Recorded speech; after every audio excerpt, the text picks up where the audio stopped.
उस रोज लोग बादलों को देखकर खुशी मनाने लगे। वो समझे कि इस शदीद गर्मी में बारिश उनके लिए रहमत बनने वाली है। लेकिन क्या आपने कभी मदीन के लोगों के बारे में पढ़ा है जो इस तरह हलाक हो गए थे कि उनके दिमाग उबल कर बाहर निकल आए थे? आज दुनिया में वही लोग हैं जो हजारों साल पहले थे, और आज भी वो सब हो सकता है जो उस वक्त हुआ था। लेकिन हम सब कुछ जानकर भी क्या उसके लिए तैयार है कि उन लोगों के साथ क्या हुआ था? अगर आप ये सब जानने के लिए तैयार हैं तो चले शुरू करते हैं। 1700 कबल मसीह मदीन के लोग, मदीन एक शहर का नाम था जिसमें हजरत शुएब अलैहिस्सलाम और उनका कबीला रहता था। यह शहर खलीज उक़बा के मशरिक में था, यानी हिजाज के शिमाल और शामात के जुनूब में। वहाँ के बाशिंदे हजरत इस्माइल अलैहिस्सलाम की नस्ल से थे। वो मिस्र, लिबनान और फलस्तीन से तिजारत करते थे। वहाँ मौजूद अमीर अफराद तिजारत के जरिए नाजायज मुनाफा कमाते और अपनी दौलत और असर रखू की बदौलत गरीब लोगों के माल पर कब्जा कर लेते, जिनसे उनकी दौलत में तेजी से इजाफा होता गया। इन लोगों को अल्लाह ने तमाम नेमतों से नवाजा था, लेकिन वो फिर भी जालिम बनकर लोगों पर जुल्म करते और उनके सबसे अमीर अफराद अपनी दौलत में एक दूसरे पर सबकत लेने की कोशिशों में होते थे।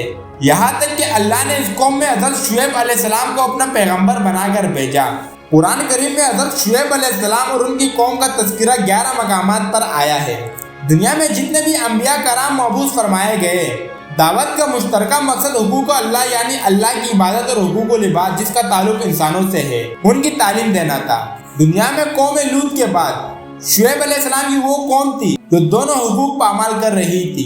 एक तरफ वो अल्लाह और उसके रसूल पर ईमान ना लाकर हुकूक अल्लाह के खिलाफ वर्जी कर रहे थे, तो दूसरी तरफ नाम तोल में कमी, लूट मार, डराना, धमकाना, जमीन पर फसाद जैसे घिनौने जुराइम के मुर्तकिब होकर हुकूकुल इबाद की दज्जा बकेर रहे थे।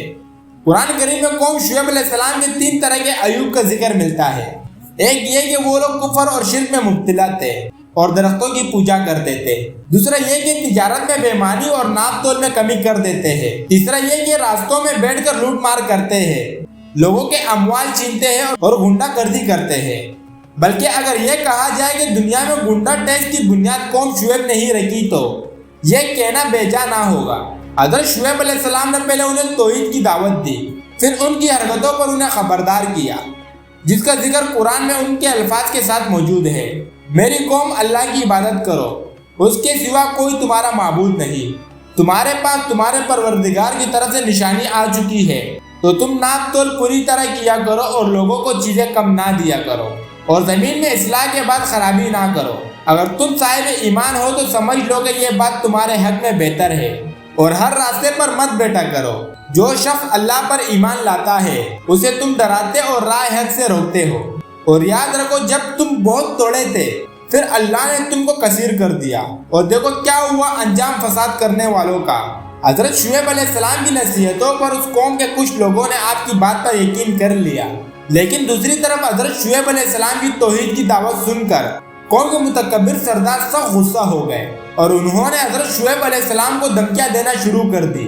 अल्लाह ताला फरमाता है कि उनकी कौम के मुतकब्बिर सरदारों ने कहा, ए शुएब, हम तुमको और तुम्हारे साथ ईमान लाने वालों को अपनी बस्ती से बाहर निकाल देंगे, वरना तुम सबको हमारे मजहब पर वापस आना पड़ेगा।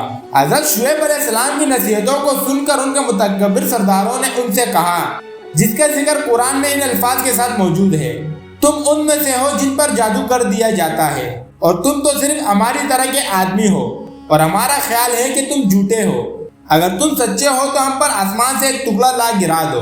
कौम के मुतकब्बिर सरदारों के जारियाना गुफ्तगू के बाद हजरत शुएब अलैहिस्सलाम को इस बात का अंदाजा हो गया था कि उनके दिलों पर मोहर लग चुकी है और उन पर किसी बात का कोई असर नहीं होगा। लिहाजा उन्होंने अपने रब से दुआ की, ए परवरदिगार, हम में और हमारी कौम में इंसाफ के साथ फैसला कर दे, और आप सबसे अच्छा फैसला करने वाले हैं। दर हकीकत इन अल्फाज के साथ हजरत शुएब अलैहिस्सलाम ने अपनी कौम में से जो कुफ्फार थे उनकी हलाकत की दुआ की थी, जिसे अल्लाह ताला ने कबूल फरमा ली। अल्लामा इब्न कसीर फरमाते हैं कि अल्लाह ताला ने उन पर पहले तो सख्त गर्मी मुसल्लत फरमाई और 7 दिन मुसलसल उन पर हवा बंद रखी, जिसकी वजह से पानी और साया भी उनकी गर्मी को कम ना कर सका, और ना ही दरख्तों के झुंड काम आए। वो भी एक गर्म दिन था और गर्मी इतनी ज्यादा होती गई कि उनमें से हर एक शख्स को ऐसा महसूस हो रहा था कि जिसे उनका दिमाग उबल रहा हो, और ऐसा लग रहा था जैसे उन पर आग बरस रही हो। اس مصیبت سے گھبرا کر وہ سب بستی سے جنگل کی طرف بھاگے۔ اچانک وہاں ان پر بادلوں نے سایہ کر لیا۔ سخت گرمی اور دھوپ کی شدت سے بچنے کے لیے اس سائے کے تلے جمع ہو گئے اور سکون کا سانس لیا۔ لیکن پھر چند لمحوں بعد آسمان سے آگ کے شعلے برسنا شروع ہو گئے اور زمین زلزلے سے لرزنے لگی، اور پھر آسمان سے ایک سخت چنگاڑ آئی۔ اس نے ان کی روحوں کو نکال دیا اور ان کے کلیجے پھٹ گئے اور جسم کو تباہ اور برباد کر دیا، اور وہ سب غرق ہو کے رہ گئے۔ اس عذاب کے خاتمے کے بعد حضرت شعیب علیہ السلام اس علاقے میں گئے تو اپنی قوم کو جب دیکھا تو وہ سب پتھر کی طرح سخت حالت میں اس جگہ جم گئے تھے۔ یہ تمام باتیں جاننے کے بعد آپ فیصلہ کریں کہ کیا ہمارے معاشرے میں آج یہ سب ہر جگہ نہیں ہو رہا؟ اللہ تعالی ہم سب کو ان نافرمانیوں سے محفوظ رکھے، آمین ثم آمین۔